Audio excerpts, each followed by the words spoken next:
God, there's an enormous theatre for an event like this, but thank you very much, so many of you, for coming.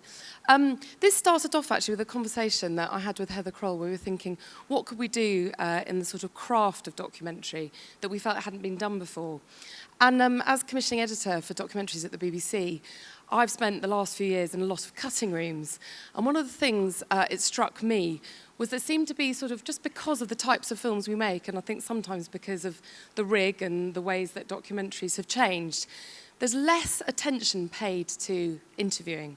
And I think the art of the interview, when it's done by the masters that you're going to hear talking about it today, I think is a fascinating thing. And I don't think there's a right or a wrong way. I don't think there's, you can take lots of tips down, but I think you probably have to find your own way. But what I felt was really important was to be able to talk about the questions you ask yourself before you go filming, the questions you ask, you think about, why am I filming tomorrow? What do I want to ask them about? What will the audience be curious about? And how and when will I ask those questions? And that's really why I feel very passionate about this. And I thought it was really worth getting these, as I say, masters of interviewing. They all have their very different styles, but I think all of them are quite extraordinary, the way they get the information or the way they talk to their contributors. And I thought that was really worth all of us sharing. Big thank you to Jamie Balmont from Indus, who's expertly put this session together. He produces these sessions always with an eye for detail, and I'm very grateful to him. And do feel there will be some moments for you to ask questions, so do chip in when those times come. Thank you. So, thanks for coming. Here's how I think it's going to work. It could be an absolute car crash the first time it's ever been tried, and what better place to do it. So, instead of doing the normal kind of Sheffield sort of traditional format, we're going to introduce a sort of new, slightly more populist tabloid format. So, apologies to you out there, the traditional Sheffield documentary session lovers. But because it's about the interview, we thought it'd be quite fun to have people interviewing each other, so we get a little insight into seeing them at work themselves, as well as hearing them talk about the interview. So it will be sort of an interview relay, sort of live on stage, involving these two chairs. When I first spoke to Vanessa about the idea, she said, it's a great idea, but it won't work. So I said, okay. And she said, my interviews take at least 4 hours, and they're never done in front of a live studio audience. And my contributors don't often respond with clips of their previous work. So if we take the notion that this is an entirely absurd idea and sort of run with it, and hopefully it will be insightful, and hopefully it will be fun as well. So could I invite the first, actually if I give you the fight card, for the fight card is Vanessa and Bart Layton. Vanessa will be interviewing Bart. And a tiny bit of background on Bart, just while they take their seats. Creative director of Raw Television since 2005. Created Banged Up Abroad, which is now in its 9th series. And, of course, he directed the Oscar-nominated and BAFTA-winning Imposter, The Imposter. So I think we're going to run the first clip straight away, please.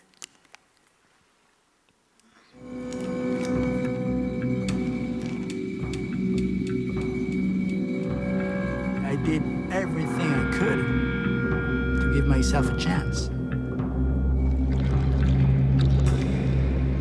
I bought product to color my hair totally blonde.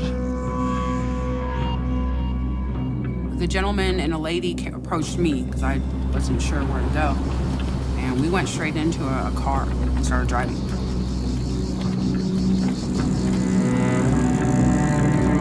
On the flyers, it said that Nicholas Barkley had 3 tattoos.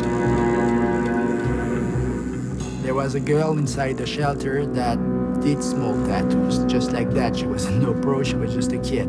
And I asked her to put those tattoos that were on the flyers on me.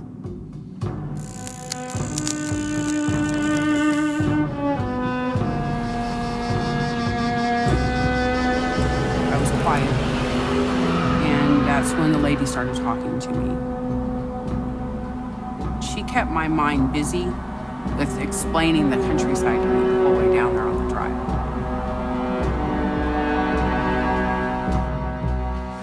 I took big sunglasses, I took a hat, I took a scarf, I took gloves. I thought that if she couldn't see me, then she wouldn't be able to see another brother.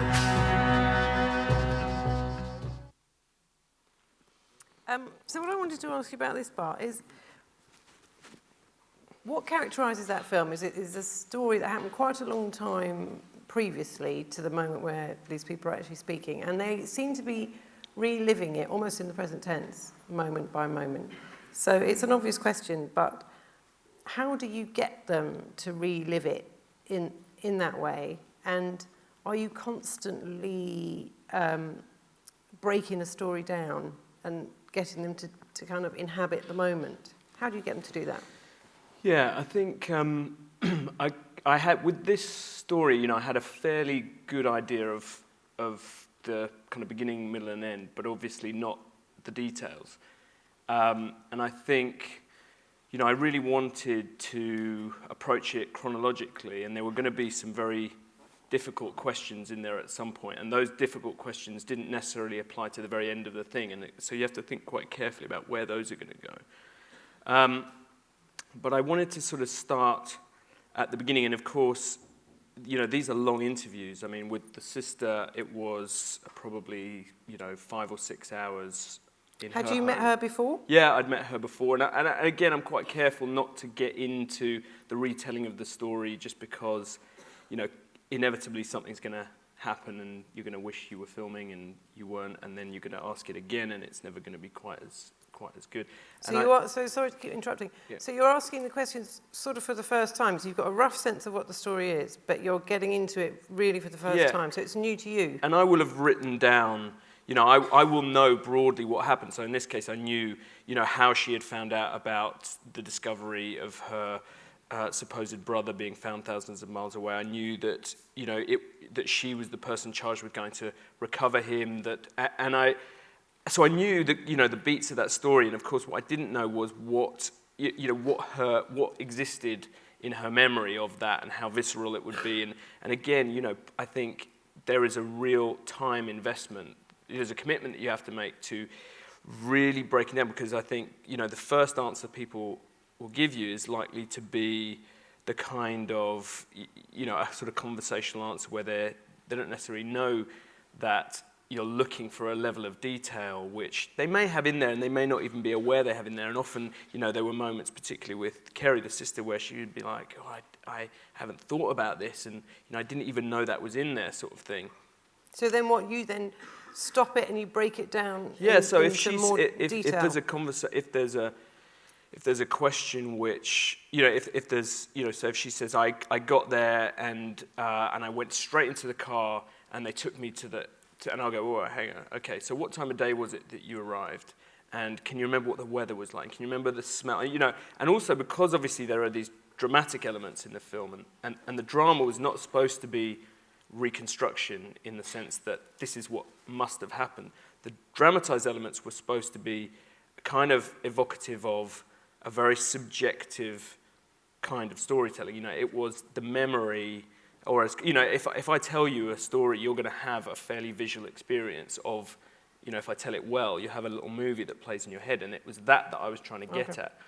So the more detail I could get, the more color I could, or the more detail I could add into the dramatizations. And, you know, and funny enough, when we showed her the film, she thought we'd filmed in the actual children's center where she went to get him, and of course, it no longer exists.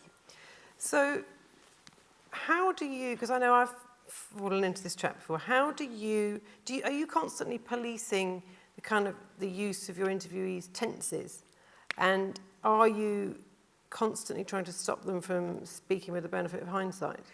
Yeah, I think partly that. I think, you know, I would never say, can you answer that in the present tense, but clearly, if you're asking a question and so when you arrived in Spain, you're going to get a different answer for it if you say, so let's go through this again. You arrive in Spain, and, you know, and you're maybe encouraging them, and actually quite voluntarily people will switch into the present tense, because most of what I do relies on there not being any narration at all. You do have to construct that interview in a way that allows you to cross all of those bridges, because you've got no get out of jail card if if you've got a kind of missing segue. And I think with that sequence where you've got two people not describing the same event from different perspectives, which I did do a lot, but this is the same kind of piece of time playing out sort of simultaneously the same period of hours in different people's lives. And I wanted to make sure that I had, a sort of linear, what's the word? I'd kind of expanded the moment as far as it possibly would go before there was kind of nothing left to get out of it. So did you know when you were doing these interviews that these specific bits would be intercut? Or was that subsequent? I knew, 'cause I interviewed him first, and again, I wanted to really kind of pursue there were so many elements about the story which, if it was a work of fiction, it's just shot through with plot holes.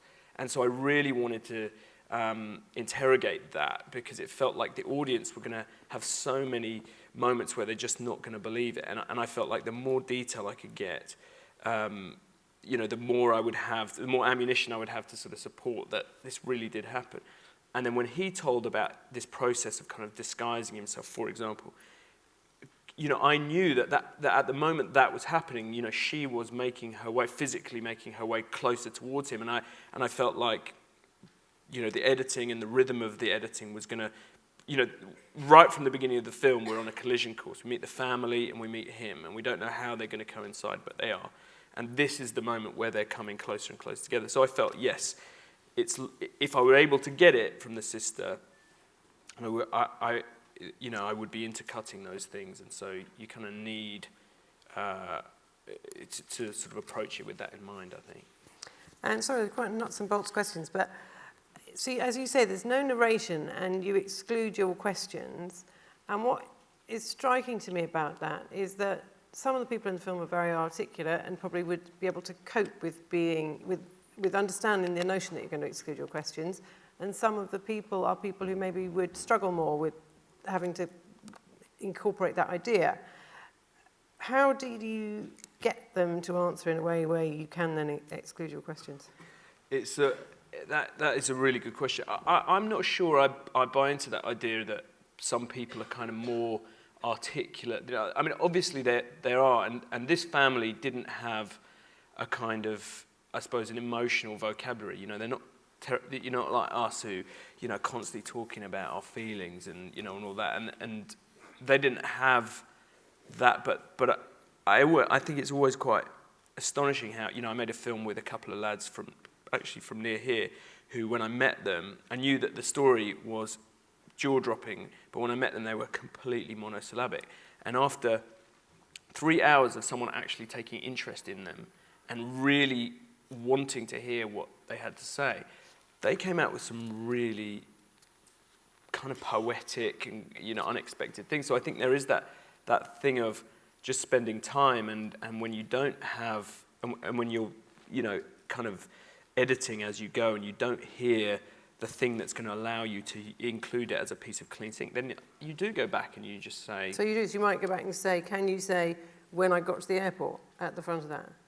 Yeah, I mean, I think if it feels like I haven't got, somewhere in that interview, I haven't got the kind of kit of parts that will allow me to do that, then yes, there are critical bits. If you're not using narration, there are, and it's really good, there are nuts and bolts that you have to have. Because that's a skill to get someone to do that and not kind of throw them off completely. I think, although I think, people inevitably, if you plan the interview so that the first bit of it is really that adjustment process. I mean, Carey wasn't particularly bothered about doing an interview. She was incredibly against the idea of being on camera.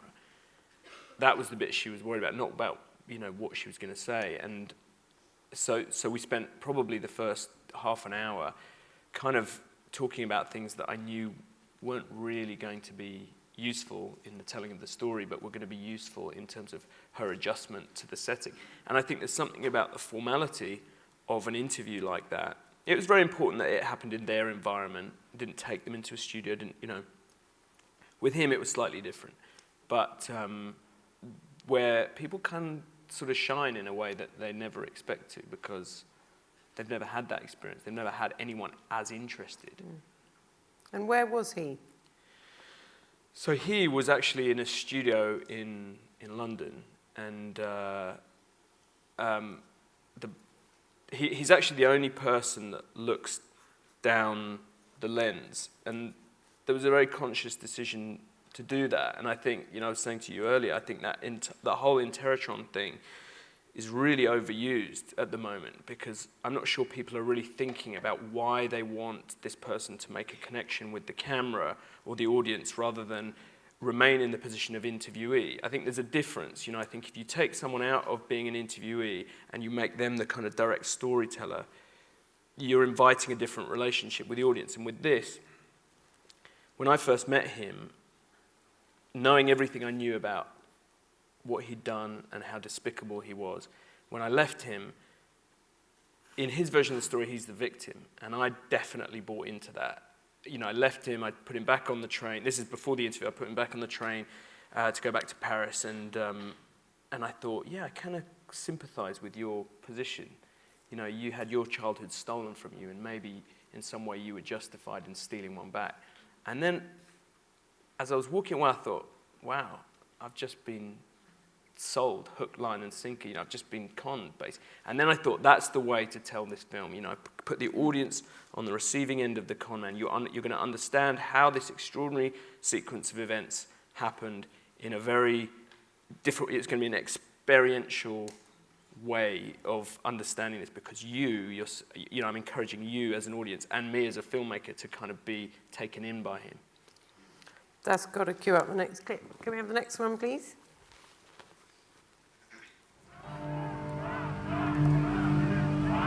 When I was born,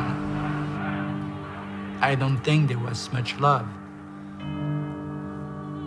My mother was very, very young at the time when she was only 17 years old. Met an older man, which was my father from Algeria.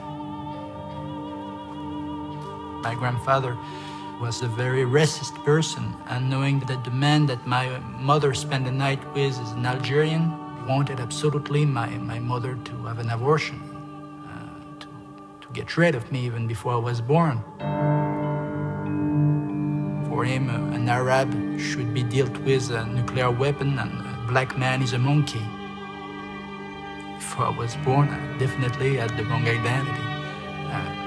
I already didn't know. I was already prepared not to know who I really was. So you knew by this point that Frederick was an inveterate liar. Did you ever get to the bottom of what his actual relationship with his mother was? I mean, did you believe this when he told you this stuff? It's a really good question. Very good question. I quickly began to feel like that wasn't what I was there to do. That wasn't going to be the point. When I hit upon this idea that that I had kind of been sucked in by him to a certain extent, and to kind of put the audience in a sort of direct relationship with him, that it wasn't going to be my job to interrogate or to unpick a lot of the story that he was telling. Weirdly, a lot of the things that he told us that we did then research kind of checked out in a way I hadn't expected them to. But this sob story, which is kind of key to how he does what he does, he plays the part of a traumatized child, and clearly on some level was, or possibly still is, a traumatized child. But I felt like allowing him to tell the story that he wants to tell, and then allowing everyone to tell these different subjective versions of this story is really what the film was going to be about. Kind of about our ability to construct versions of the truth which possibly suit us better than the facts. And for us as an audience to sort of navigate that in some way and have a kind of pendulum swing between sympathy and condemnation, and then back again. And so I didn't then go and find out from his mother and all of this kind of stuff. I felt like you want to arrive at a place where you've bought all of this, and then you're wondering at some point whether you should believe any of it. And so I allowed them all to tell the story they wanted to tell in as much detail as I could possibly get from it, and then allow them all to sort of reveal themselves. Because I think there's a question as to, you know, your job as an interviewer, because there's a difference between the truth as it comes out of someone's mouth and the truth as it's revealed by the fact that they may not tell you the truth, and you kind of, you know, so. And I think we're running out of time, aren't we? But I'm afraid I don't think we've even got time for the last clip, which is a real shame. And I'm sure that, I mean, I've got loads more questions, so I'm afraid I've blown it, haven't I? Because I've run out of time. But so I'll cut to my very last question, which is, before you interviewed him on camera, did you know did he have a diagnosed psychiatric condition, a sort of named psychiatric condition that you already knew about? He has never been diagnosed with any, you know, and he has been in mental health centres, and I interviewed psychiatrists that had been with him, and he was always given a kind of bill of health. You know, I at the same time, I realised that, you know, no one who does the kind of things that he does is entirely normal.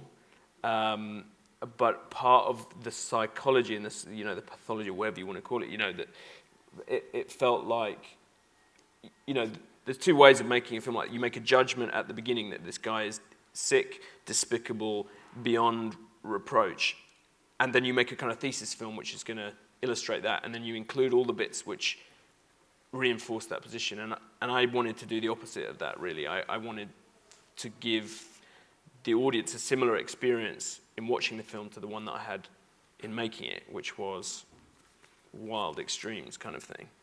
And I think the really extraordinary thing is that you sustain the tension of that and the suspense right the way through, and it is an incredible ride.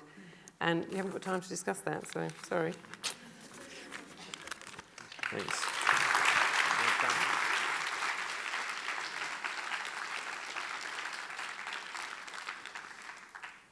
Thanks, Vanessa and Bart. Next up is Olly, Lambert and Richard Mesa. Richard is quite a prolific filmmaker. I think he's made something like 30 films over the last 15 years on subjects as diverse as department stores, national parks, Shaun Ryder and Jordan. And I'll leave you to it. So I think we're going to start by watching the first clip, please. I definitely don't want to be in a relationship if he's sleeping with other women. But, you know, so that we can be safe friends and carry on with the walk, really. How do you feel about that, Steve? Just continuing the walk and just being friends with Mel? Well, she can choose how she wants the relationship. You're happy for that, though, are you? Okay, yeah, sure. I mean, I'm flying a flag of freedom to be yourself, aren't I? But the point is, if you want to be with Mel as a sexual partner, then you're losing her. But I game because I'm growing in able to let go and not attach. That's what I want to be. I want to let go and not attach to things, and thus give those around me, myself, that includes myself, and those around me freedom. Yeah, well, I agree with that. I think that's a fair point. That is what love is. Well, it is, but what I'm saying is that you're as much a loser as a winner. Yeah, but I'm winning. I feel good. It makes me feel good to be able to it doesn't bother you at all. It really doesn't bother you whether Mel continues to be your girlfriend or not. I understood the point that Steve was making, but I couldn't help thinking that he was the only one benefiting from it. So, Richard, when sort of filming in any time, particularly sort of asking people personal questions, I don't think it ever gets really much more personal than that. Two naked people in the field asking about their relationship. Was there ever any point where you think, oh, this is just all a bit too much and a bit too weird, and I don't want to get involved in this, I can have a cup of tea? Yeah, I think, you know, when I first took on that project, I was aware that it was a bit of a strange one. And it did...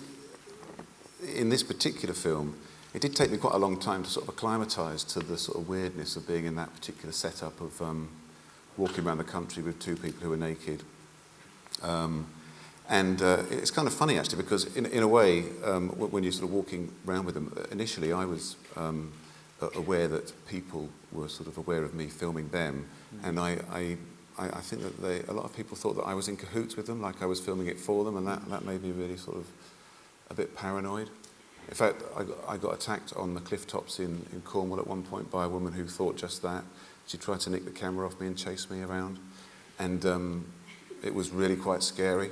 But, I mean, I suppose what I'm getting at is when you're sort of interviewing someone, whether it's an interview or sort of an interaction or just a chat, you're sort of, I suppose, you're sort of having to push very hard at doors which people might not want to open that much, and for them to be incredibly revealing. And that, I remember watching that the first time and thinking, is there not a part of it, how do you sort of get past that barrier of asking the difficult question, in a way the question that everyone would want to know but they probably don't want to be asked? Well, I think in this particular case, it's not a good example of that, because this guy in particular there was nothing that he wouldn't talk about. And I think in a way, in a sort of counterintuitive way, from a sort of interviewer's point of view, that makes it really quite tricky. In fact, the hardest thing, when you think about it from an interviewing point of view, is to ask someone questions when, well, it doesn't sound right to say this, but in a way, if there's no sense of opposition in an interview, then you've really got very little to go at. Right. Interviews are born out of a dynamic which is sort of derived from a form of conflict, I think. Right. You know, at least they are when they get interesting. And the really frustrating thing with somebody like Stephen Goff was that he would, you know, there was no opposition to him. I mean, he would just spout his beliefs.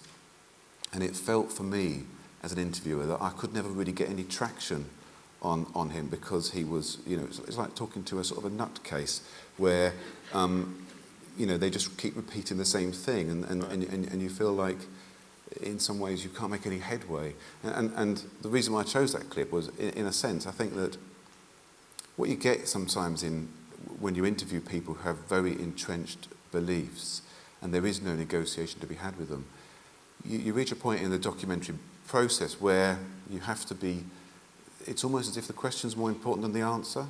Which of course in any sort of interview situation sounds like a ridiculous thing to say, because really the answer is what is obviously the key thing. That's the whole reason why an interview exists. But in this case, I felt like I had to be seen to be asking him this question, and I knew that the answer wasn't going to be very interesting. And I knew that he would just be... I mean, we had the same conversation. It was a conversation we had in every county in Britain, and also a few counties in Scotland when he wasn't in jail. It was a circular conversation, and it was doing my head in, to be honest with you. Right. But I knew that I wouldn't get a satisfying response from him, because he just repeats it. But I felt like I needed to give provide a satisfactory question, if you see what I mean. So.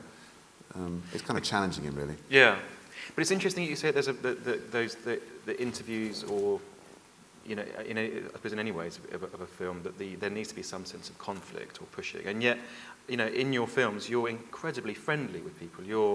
You really become part of their sort of family or their circle very quickly, and yet is that a dilemma for you, sort of, or is that a difficulty in terms of trying to be always their friend and always with them, and yet ask the most infuriatingly annoying questions that they probably don't want to have heard or put at them with a camera in their face? I think in other situations, definitely, I think it is a problem, because, I started off as a journalist, and as a journalist, you're expected to ask difficult questions to people who don't want to be asked those questions. Right. When you start making observational documentaries, it's all about creating relationships with people, and those people granting you access to their lives. So you end up in a situation where, like you say, you have created a relationship with them, and they don't really expect you to ask them incredibly difficult questions. It's not like, there's some sort of, it's not in the public interest necessarily. So there is a conflict, and I'm not entirely sure how I would define the recipe for success in that particular situation. I think it's to do with managing your relationship with them. And every film I've made, there's always been the films I make all follow chronological narratives which develop like dramas, or that's the aspiration for them anyway. And they reach a point where you try to get a climax towards the end of the film, and that normally involves an interview. It might also involve like an observational actuality scene that you film, but it would certainly involve an interview too. And I think at that point in time you have to ask difficult questions. And I would say that the subject is possibly made to feel a bit uncomfortable at the time, but afterwards feels all right about it. I've never had anybody upset by the process, but you do feel awkward about it. But I think, you have a natural thirst to try and find out what the truth is, and there's a sort of, when you get into an interview situation that you're talking to someone about, there's a natural momentum, I think, which exists to try and reveal, to get to the veracity of a situation, and you can't really halt it once you're into that process. It's like a human instinct, really, and it might be that people don't like it, but you don't really give a shit, do you? No, I do. That's unfair to suggest that, but I think that it's. I can be quite charming, believe it or not, and I think that you can gauge before you ask those questions whether or not it's going to have a sort of a catastrophic effect on your relationship. Right. Well, just to say, one of the key things of all documentary making, from my point of view, is never. It's all about winning access, but I think the key thing is never to lose access, because then you're really in the shit. Because then you don't have a film, and so the way I always ask questions, even the difficult ones, is from a sort of risk-averse point of view. So I would always make sure that the relationship was in a good position, and that I phrase it in a way that doesn't. You have to phrase questions in a way which makes it seem like you're not asking a really difficult question. Right. And do you sort of have some up your sleeve, or do you have sort of subject areas you think I'm going to have to strike that at some point, or how much planning is involved to these kind of the more sort of edgier questions? Because I'm interested in that sort of when it's uncomfortable, but it's just a fact that you have to do it. Yes. For the sake of the film, Sometimes there's quite a lot of planning. I mean, with Stephen Goff, just the clip you saw then, I had this sort of thing going round in my head. I've got to ask him about this again, and I was conscious that I had to try and have it out with him on camera, if you see what I mean. So I'd rehearsed that actually to myself. I'd rehearsed the conversation in my mind. I knew exactly which way it was going to go, but I was rehearsing my contribution, not what he would say, because I wanted to be seen to sort of deal with it appropriately. And to be honest with you, I'm not sure that it was particularly successful. But I think what you do is, a lot of the time, you have to be able. I'd never do an interview with anybody without having a very clear idea of what I was going to ask them. Okay. But at the same time, I'm always really aware that you have to remain sort of editorially very narrow, very focused, but at the same time incredibly wide, so that you can take in any unforeseen deviations that might come up, and you have to be able to sort of react spontaneously. Can we show you the third clip, the department store clip, in a second, please? Because one of the things about all the films of yours that I've seen is how involved you are. And so the question is that sometimes I always think that I'd be quite hesitant for myself to get involved too much, because it sort of limits me in the edit. But you clearly are sort of making quite big decisions in terms of the tone of the film, of how you're going to be. It's quite difficult to cut you out if in the edit you wanted to.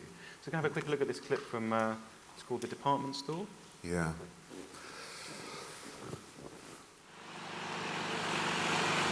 The next day, David was in Milner's early.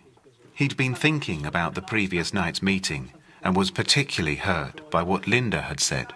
She's supposed to be an intelligent person, and she came over last night as not an intelligent person by saying what she did.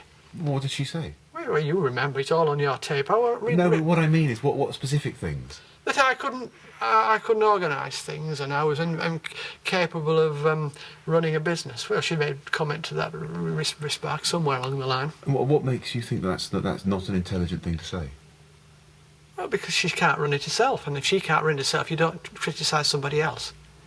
Right, but she thinks she can run it. Oh, of course, she could run this with both hands tied behind her back. That's what she thinks. Yes. Well, you know Linda. You know Linda. But just to clarify then, so in your relationship with Linda, you assume the power by actually rather cleverly pretending not to have the power and that she has got it. Mm. But she wouldn't know that.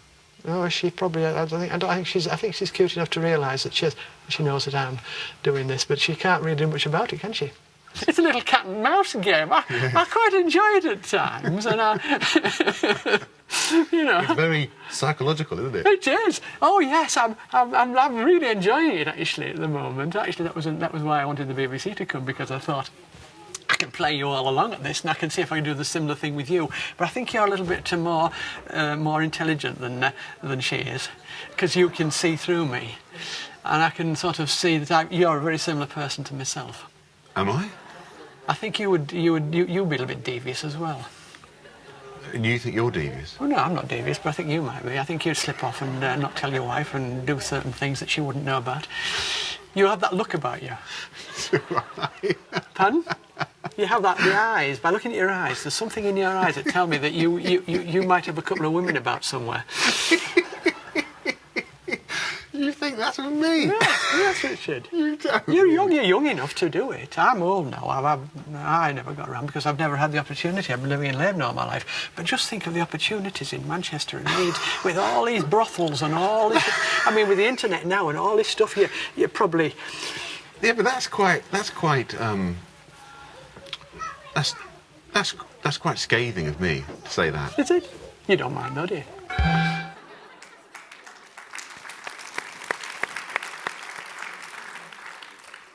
We're very short of time, but I think it's a lovely clip just to watch anyway. But the thing I wanted to ask about was that suddenly out of nowhere, he sort of throws it back at you and starts coming out with a sort of a judgment on you and trying to sort of work out whether you're similar. And I mean, did you take a sort of deep breath and thinking that's not where I expected it to go, or did you want to push him back, or what's the thinking in terms of how much or how little you wanted to involve yourself in that sort of interaction?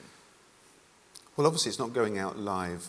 So I don't think I think about particularly whether I would use it or not when it's being sort of filmed. Uh-huh. But it's more a case of like having a conversation in a pub like you and me. You know, I mean, it's just like I normally do.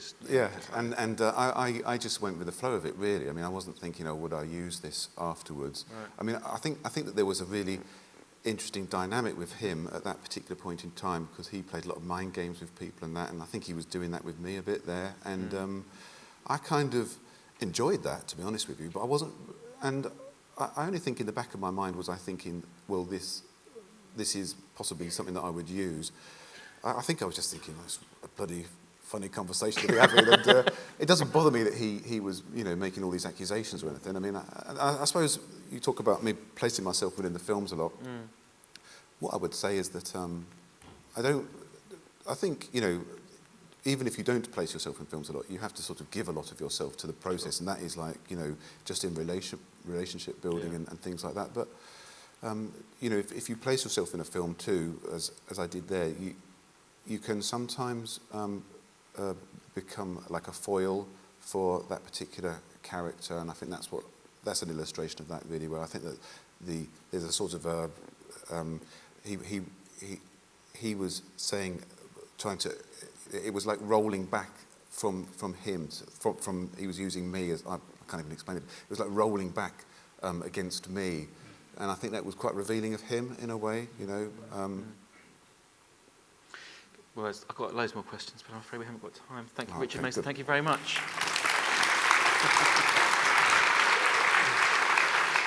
It's quite a long clip, that. Thank you both.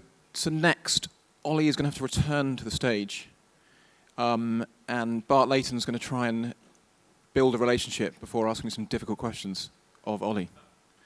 Olly, I won't go through the list of all of Olly's films, but his two most recent brilliant films have been The Wonderland, My Child the Rioter, and the brilliantly brave Syria Across the Lines for Channel 4 Dispatches. Hello, Olly. Hi.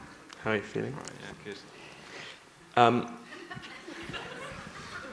Olly and I have known each other a while, and Olly makes some pretty extraordinary films in difficult places.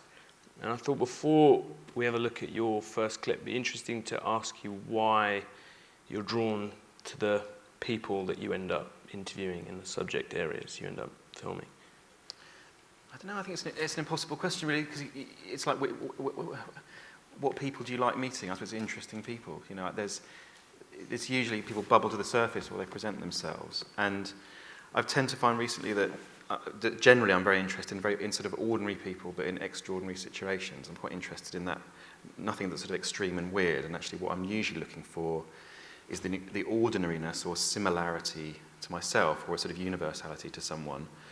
But often it's the backdrop which makes that sort of juxtaposition gives you the most interesting film and the most interesting journey or story.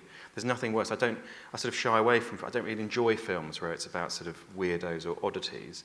And what was lovely, for example, about the Naked Rambler film was that actually, though you meet him and you think Stephen's a complete weirdo in many ways, actually there is something that you do warm to and come to, and that's what I'd usually be looking for. It's not the sort of extreme oddities, but something that will chime with me in some way, and I'll always be trying to sort of eke that out, even if it's in, Syria or Manchester. It doesn't really matter. That's what I'd be looking for, I guess. Let's have a look at Olly's first clip, which is from the T-Boy of Gaza. Despite the urgent need for emergency medicine, the delegation arrives with only petrol for the hospital generators. A reluctant Danish representative of the EU is ushered into the intensive care unit to encourage the Europeans to send more resources. Aged 12 years. Yesterday, this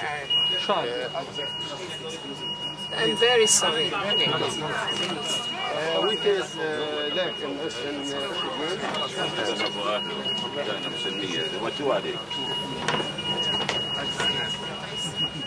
A lot of delegations come, but there is minimal changes. Why do you think they come here? They came here, I think they are interested, not more, like you.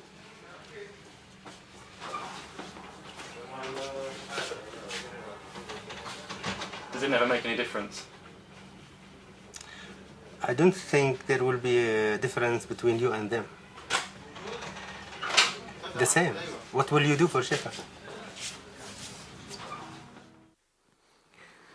So, Olly, that's really interesting because, like the discussion you were just having before, you're becoming a part of that scene. And in a sense, there's almost a question that is being put to you as a filmmaker as to what your agenda is. Yeah. So talk a little bit about that.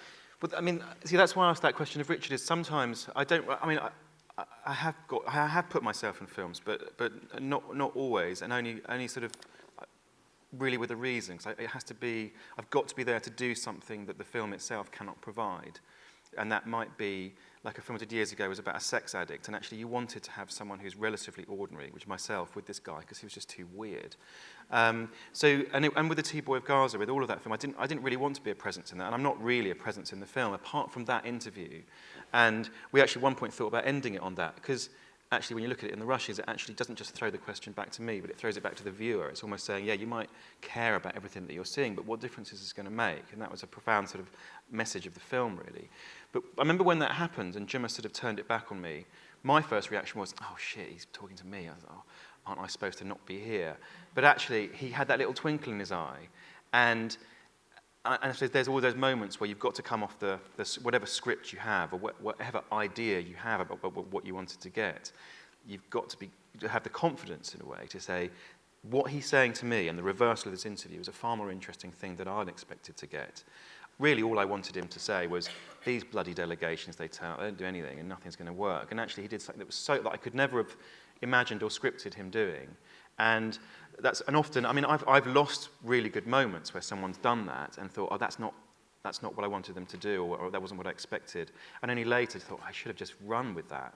I'm finding myself doing that more and more. It's just sort of going with your gut a bit more in those situations. Can you talk a little bit about, because a lot of what you do occupies this space, which is, somewhere in between kind of current affairs journalism, but obviously it's quite authored documentary making. And I'm interested to know, when you do get into a situation like that, where not only is he questioning kind of why you're there and whether you're there partly for your own agenda or whether you're actually contributing anything good to the situation, how do you tread that line in terms of the kinds of films that you're wanting to make, but also the questions you're going to ask? I don't know, I understand your question, to be really honest. I'm really sorry. So how do you, the line between, purely observational documentary making, and like you said, I'm not supposed to be here, but also being kind of involved sort of emotionally and being brought into the relationship with him, talking to him about, I suppose, your willingness to kind of put yourself in the film, I guess. I've got no sort of hard and fast rules about it. I mean, usually, like with the T-Boy film or the Syria film recently, once you get to a sort of precinct or an area that feels rich, and usually with that hospital and with the valley in the Syria film, it was like I knew this was going to be a very, very rich narrative place to mine, as there's so much happening here that in a way, once you can find those tiny focuses and those small characters, then this should reveal it. I mean, so once the decision's made to go to these small places that are going to yield stories, then all I'm really ever trying to do is go with one's sort of narrative instincts in terms of what's going to be, who's a good character and who can I follow. But that's not really an interview thing. That's more, I mean, I'm very happy to get involved if the film requires it and put myself in it, but it's not, I don't do that as a matter of course. And so with these situations where there's a lot which is unfolding and it's incredibly unpredictable by virtue of the environment you're in, how much are you actually planning what you're going to ask in your questions? I know I plan a lot, and I mean, it's worth looking at the later clip from the writer film where they were almost entirely just big interviews. I'd spend sometimes up to a day preparing for an interview. And I'd write everything down and I'd plan, and I'd have everything written in like chapters and bullet points of points that I want to have hit or phrases that they've used that I want to go back on. And then very often I spent hours doing that. And then, I mean, I did one on Tuesday, and I spent hours preparing for it. I didn't once look at the piece of paper in front of me, simply because actually the process of doing that was already in my head. And it's very useful to look back at the end and go, have I hit every mark? Have I just lost track of something? But I'll really think through and often do a very kind of complex kind of spider. It's really weird, but this kind of spider web thing of chapters and bubbles and offshoots of that, and which can connect, and what order should I raise things in? Like, because sometimes if you bring up one subject before another, then it'll have a dramatic effect on how they tell the second story if they've already told the first, and I'll have to really. So I get tied up in knots slightly on that, but then it means I can sit up in the morning and just feel quite clean about it. So I probably over-prepare in some way, but. Can we just have a look at the clip of which is the third clip, which is the writer's clip, because it's a really different interview dynamic. It's really interesting to look at.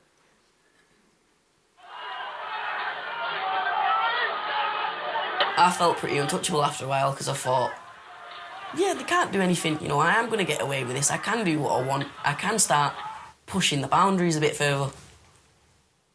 And what boundaries did you push? I'd rather not say.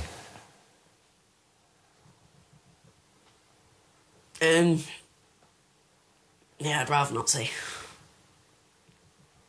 Is there anything that you regret doing? Yeah.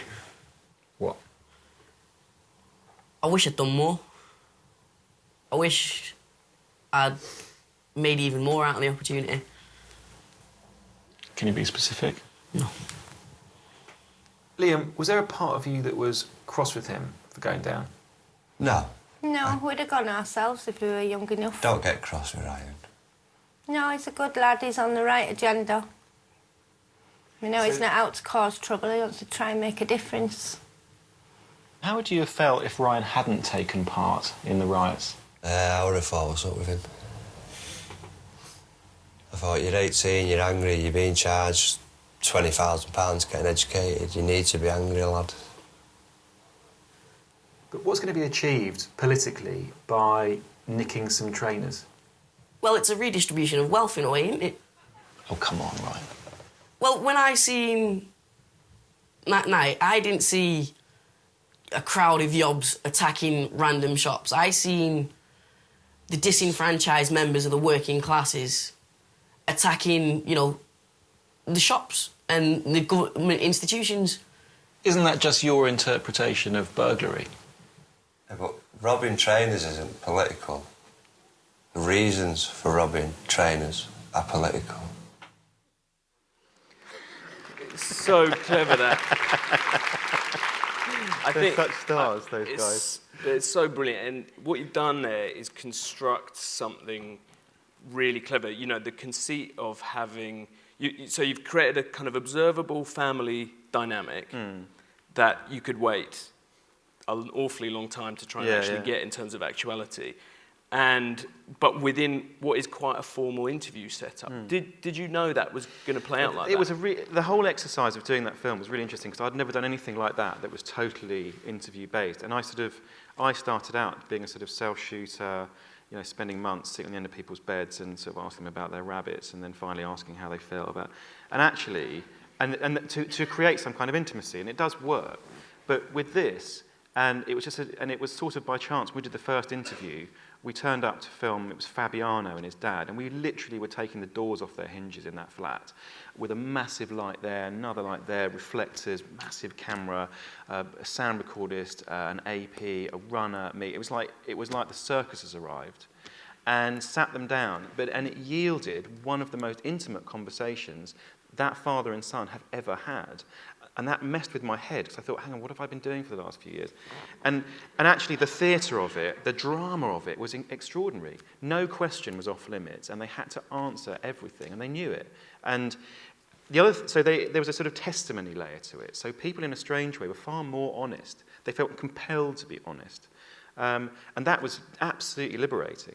And the other element that then really came to the fore, which is what's happening there, is it does step over from an interview into some kind of actuality. And I think that a good interview is more about you're witnessing an interaction, whether it's an interaction between people, whether it's an interaction between the interviewer and the interviewee.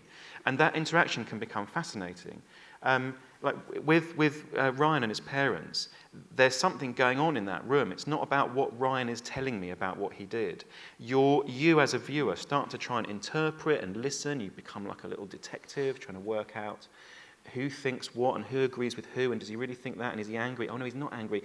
And that's actuality. And so in a strange way, they become, when they work, and often they don't, but when they do, they become like a real scene that I could have spent months preparing for, waiting to happen. And there was a moment in that I remember it for the first time I watched it, but less so this time, where you hear your voice and I think you say to him, oh, come on. Yeah, because people laugh. It's like, oh, you know, it was the redistribution of wealth. I'm like, oh, come on, Ryan. So that idea of you, like, you know, and again, it comes back to this idea of, you know, I suppose where you draw the line, bringing your own opinion, where you quite audibly hear the opinion of the interviewer. How does that affect your ability to kind of construct the interview? And I think it also applies to the stuff you do in these very difficult places where clearly you're subjected to something where there's a cause which kind of desperately needs illuminating. How do you kind of keep from, or do you not worry about keeping your own opinion out of it? No, but you have to sort of stay thin-skinned.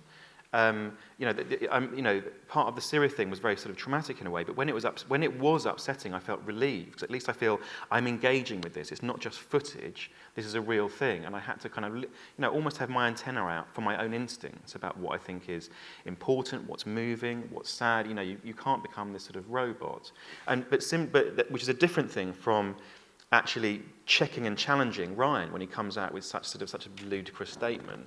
It wasn't just that I thought, oh, shut up, Ryan, you're talking nonsense. It's like, don't pull the wool over my eyes.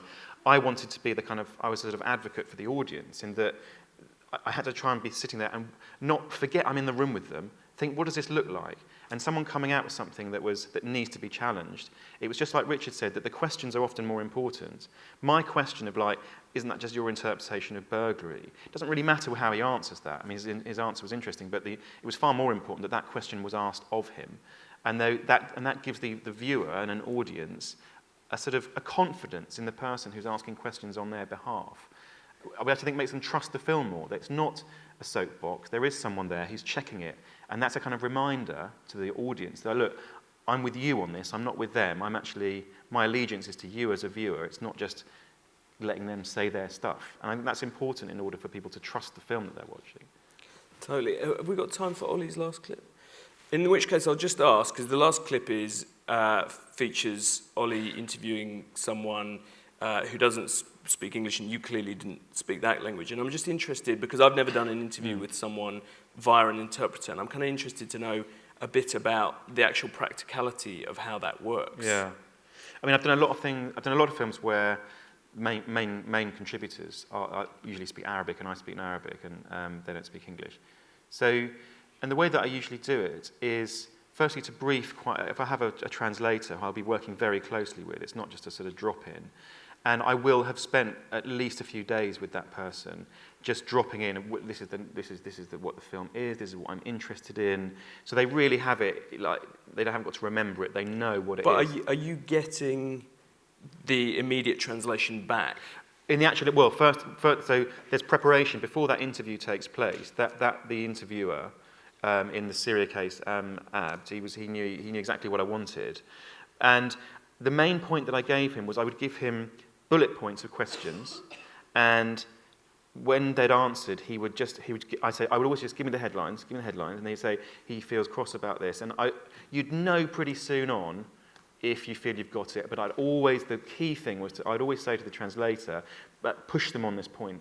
You know, make them uncomfortable on that point. Push them on that. But you don't necessarily have a way of knowing at the time whether they've kind of got it on your behalf. I mean, a lot of directors. I mean, Kim Longinotto is very interesting about this. Actually, Phil Agland. I remember him talking here years ago about making Shanghai Vice. He doesn't speak Chinese, but he was filming an interview of a criminal by the police, and he knew something was happening in the room. He just knew that what was being said to this guy was incredibly dramatic.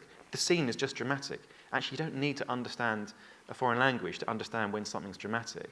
Peter Brook, theatre director, used to show like rehearsals of Shakespeare plays he was doing to 6-year-olds. It doesn't matter that they didn't quite get the language. They knew when there was drama, and they were the moments they were working. When the 6-year-olds started fiddling with their crisps, then the play wasn't working. And I think there's a very similar principle if you're filming in a foreign language, because you can feel when it's interesting. You can feel when there's emotion. It's patently obvious. We're programmed to do that. So we've probably run out of time. But there's a whole. I mean, basically it's just kind of go with your instincts and keep your antenna out for when it's working. Thanks, Olly. Great. Thank you very much.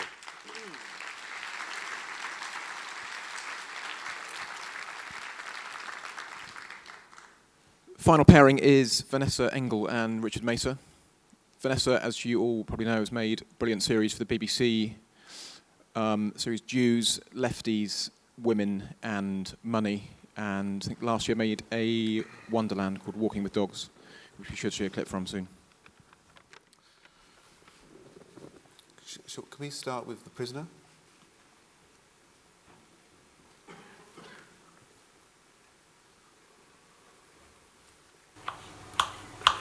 I could keep drugs. I could... Oh, no, leave it. What do you pack it in? A condom, is that right? Condoms, baking paper, newspaper, tissue. And then you swallow all of that? Yeah. And silver foil as well, so...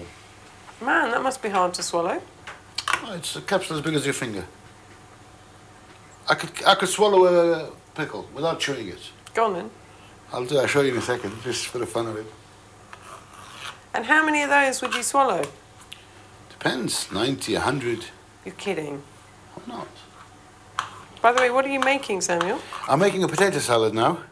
Forgot to buy peas and carrots. I've just got some eggs on the stove with mayonnaise. So I'm going to do it with the pickles, with sour pickles, eggs, mayonnaise and potatoes. Yeah, 1 second. Let's cut the edges off. Drink a drop of water first. Vanessa.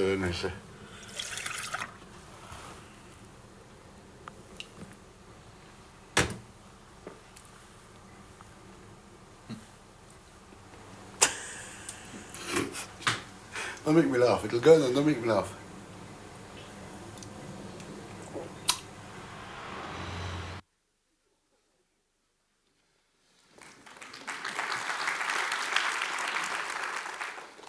It's a great film. I loved it. And I noticed that it's not included in that clip, but just prior to that, when you start that interview with him in the kitchen, he doesn't really want to reveal too much about what he'd done, the drug smuggling. And I know that was a sort of a line of inquiry throughout the film. I was interested to know, in that sequence then, just before that clip starts, you have that sort of conversation where you sort of, you learn that he doesn't really want to talk about it, then you sort of break him down a little bit. I was interested to know, how important do you think it is for him not to want to share the information and for that to be seen by the viewer in that scene? Well, he had been very evasive. I mean, the context of this is we'd been filming, I can't remember, for a few weeks, and I felt that he's a very dodgy guy, and I wasn't sure what I could believe. So he'd been evasive for a long time, to the point where I was not even sure if we had a film. And this day was the turning point. And I knew that I was going to ask him about the crimes he'd committed. And I wasn't sure if I could trust what he would say. So I think that evasiveness in the scene running up to this clip is important, because that was a context for it. And you had to have a sense that he was someone who was sort of withholding. And when he did finally say something real, I mean, the reason I got him to swallow the gherkin, the reason I say go on then, is because I had clocked the fact that he was an attention seeker, and it's kind of like you say to a small child, you know, bet you can't jump off that wall, bet you can't swallow. I had had enough. Really, I had enough in the sense I thought, shit, we don't have a film if this guy won't tell me anything. It's intuitive at that moment that I understood, I hadn't articulated it to myself, but I understood that I had to egg him on, and that challenging him or getting tough with him was never going to work. He'd done 9 years in prison all over the world, you know, he was used to people being tough, but that I needed to bring out the attention seeker in him, And actually, I didn't believe, I didn't believe him when he said I could swallow something like that. I thought, no, go on. And I really didn't believe him. I was amazed that he could do it. And often when you make films, from my own experience, there is that sort of moment where you feel like there's a sort of watershedding moment which you try to get, when you realise if you capture that moment as a pivotal moment, you've got the film, or the film is sort of safe in that way. Do you find that, say, prior to that scene there, that you had a lot of anxiety about knowing that you need to capture that? Yes. Oh, right. You could expand on that if you want to. What do I think? Well, I'm only saying yes because it's making me laugh, because I am always anxious. As anyone who knows me will know. I'm never not anxious. I don't know what it means to not be anxious. But... Well, you're anxious about all aspects of life all the time, or just about your work?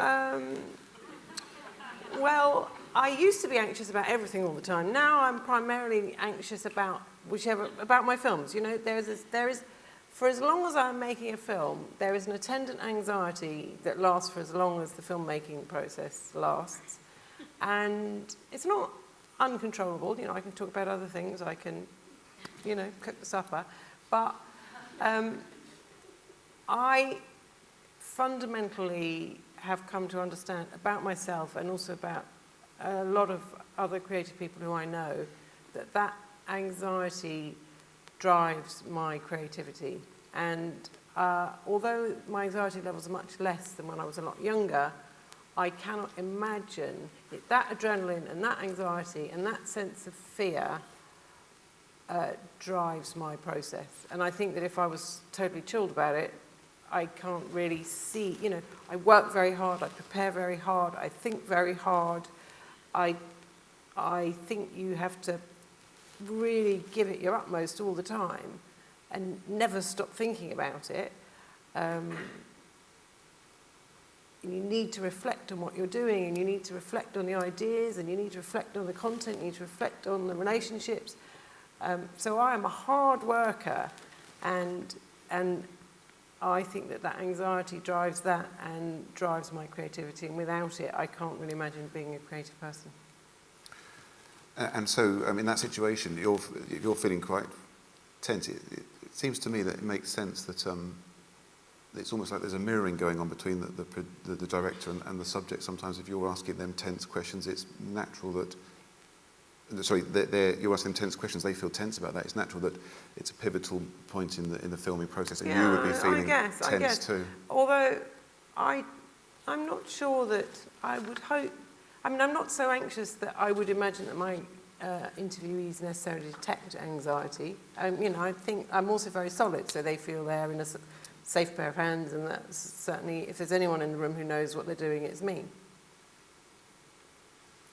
Would you, in any sort of, there was a clip which I don't think it's the clip you want to show, so we won't show it. But I was going to ask a question off the back of it, which was that you do a lot of research before you do an interview. Is that right? Some of them are on the fly. Right. Like the one with Warren is completely on the fly. Yeah, well, that's what I was going to ask you about. Yeah, well, you can show that clip. I love that clip. Oh, right. Yeah. Can we show Warren? Sorry, yes, walking dogs. Frankie's mum, where is she now? She's actually in Holloway prison now. And what's she in prison for? Right, it's embarrassing. Can I do that? It makes me laugh every time I think about it, but Why does it make you laugh? Because it's quite funny, actually, like the fact that she went out right and got arrested for it. But a lot of people didn't they? Why is that funny? I don't know why it's funny. It just makes me laugh for some reason. I don't know. It makes me laugh the fact, like, she was a bit sad to do it when she's meant to be a mother. Really. So it's her foolishness that makes you laugh. Yeah, foolishness. I love that clip. It's better when it's in sync. I wanted to ask you, because obviously one of the sort of the skills of being an interviewer is to do research beforehand, but I know that in his case you didn't do research. And I'm just wondering whether there's an advantage, therefore, to not doing research. Because if you had done the research, you would have had that wonderful disclosure. Yeah, absolutely. And I've done a lot of interviews where, as you say, I know... If I've had a long conversation with someone prior to filming an interview, then I know what I'm trying to get. And as Olly was saying, I prepare, and I do spend a lot of time reordering the questions, because you're trying to build up to something, you're trying to structure it so that it goes somewhere. But more recently, I have realised that that interviews where I know very little about someone generate... I think what it is that I've got more confident in doing what I'm doing, and intuition is always part of it. But actually, where you're working on the fly like that, then there's a higher level of intuition, and those interviews, I think, are improving as I go along. And obviously, if you're finding out something that you really didn't know, then that's unfolding before your eyes, and that is very different to try and elicit a response that you're already anticipating. Is there, therefore, a criteria that you would use for whether you decided to do a lot of research into somebody or not? It's all just practicalities. I mean, when I did the Money series, because we were finding contributors from all over the country for 3 films, so that's 180 minutes, that's an awful lot of people, and so I simply couldn't get around the country to meet them all before. And I don't like that when that happens, because I don't like to go on someone else's reports of whether people are a good bet, because quite often I very often choose to interview people who my APs have maybe thought were not a good choice, because the choices, they seem counterintuitive to them, but they make perfect sense to me. So I don't like to interview people if I've never met them, because they might not be the people I want to interview.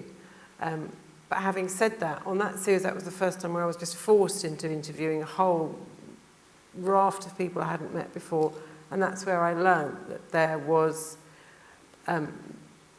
a greater chance of something happening in the room and happening on camera, and that is very exciting when it happens. In a lot of your documentaries, you use a very like a signature interview, if you like, and you return to it throughout the programme, and this goes on for quite some time. Is that you say 3 hours or? I don't think they are that long. I'd say in the days of 40-minute tapes, 3 40-minute tapes is. I get a bit tired after that. But I think there's often a wonderful dynamic that plays out, particularly if you've got more than one person in the interview. And when you spend that, you've got your subject static in front of you and they can't escape. There's a sort of a drama that unfolds, isn't there? And could you maybe talk a bit about that? Well, I think that we've all talked about it in a way, but I think that when the stage is set and there is silence, hopefully there's not builders next door or whatever, the stage is set and something opens up in that. It's a very intimate and unusual space, and something opens up. And something hopefully, I find that I am very free to ask whatever I want to ask. I find that people respond to directness. I don't particularly feel that I need to be anybody's friend. I think that if you talk to people directly and very directly and with clarity, you don't need to be particularly nice. People need to feel that there's a sort of respect, but they don't necessarily need to feel that you're their friend. And something opens up, so something opens up between me and who I'm talking to, and something also opens up in my brain, in that quiet room. I find that there are things that are sort of, would normally be slightly outside of your field of vision that swim into focus. And that's where my best questions often come from. They sort of come out, they're sort of almost out of sight, and they just swimming into the edge of my sort of field of vision. So it is very intuitive, and it's often a tiny detail, something that they've suggested or referred to, and I think that detail, and then those tiny details that I might ask them about open up something that is maybe surprising to them and surprising to me, and hopefully revelatory. But I think that is a very intuitive process, and it has taken me years and years and years of doing this to learn that. Have we got time for another clip? No. But I'll ask you one other question. In all the clips, there's a sort of what's great about them is that you actually get some there's some movement on actually, even just in those in the course of 1 minute, you feel like the narrative has changed a little bit on its axis.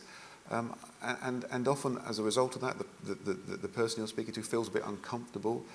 You can see them sort of thinking, oh, hang on a minute, I'm saying something which I didn't really want to say. How do you feel about that? Is that a good thing or a bad thing? Well, you've always got you're going to be in the cutting room, and the ethical decisions about whether you've put someone in too much on the spot, you can take retrospectively. But I think you don't want an interview to be boring. I don't want to be bored. And I don't say that because I'm so busy and I've got other things to do. I mean, I don't want to be bored because I think when you're bored, it means emotionally you haven't sort of got to where you want to be. So I really... I know an interview is going well if I am forcing myself to take a risk in terms of the questions I'm asking. Right, okay. Is that time up? It's time up.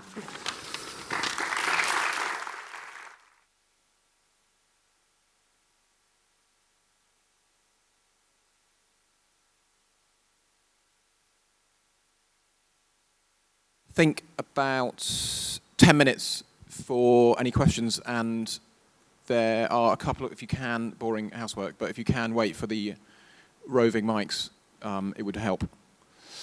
The lady down here in the front row first. Thank you, that was really fascinating. My question is, what does each of you say at the beginning of the interview to set the kind of context for which you're going to be doing the interview? Do you ever offer any assurances or even guarantees about what you will use and what you won't use? And how do you deal with it during the interview if, for example, the person says, oh, don't use that? Who's that directed to? Or any particular? I expect everyone might have their own mantra or gloss that they tend to offer at the beginning of the interview. I know I have a little patter that I find helpful, and I wondered if you do too. And for me, it's often about a reassurance to people that I'm not there to catch them out, and I'm not there to embarrass them. And I think that helps, because I think then they can feel they can speak freely, and you have some shared understanding that you're not there to make fools of them. Well, I think in truth, to be honest, I am slightly there to catch them out, and them being embarrassed or having some kind of emotional moment is quite good. So I would usually say the biggest reassurance I find is to help if it's not live. I'll often say that, and that makes it so you can stop and start whenever you want, which means they never do. And I reassure them I'm not Paxman. But in terms of someone stopping in the middle of an interview, I'm doing something for Shah at the minute. It's all about interviews. And that's come up a few times where someone said, you're not going to use this, are you? And usually I'll say, what is it about that you're uncomfortable with? And that usually not only puts that question to bed slightly, but prompts a very interesting conversation. So in a way, I'm finding more and more that someone's nervousness in the middle of an interview about a particular direction it's going is actually an amazing revelation that I should be following up on. But saying, I'd be uncomfortable saying I'm not trying to catch you out, because actually I'm trying to catch them out not necessarily in a negative way, but I'm trying to make them think more deeply about something that they wouldn't, in a way that's more profound than they would normally think about it. In that sense, I am trying to push. But the reassurance often is like, it's not live, and also we've got as much time, as much or as little time as you want, is often what I'll say. Could we, just in order to get more people asking, or get the questions out there, move on to the next person?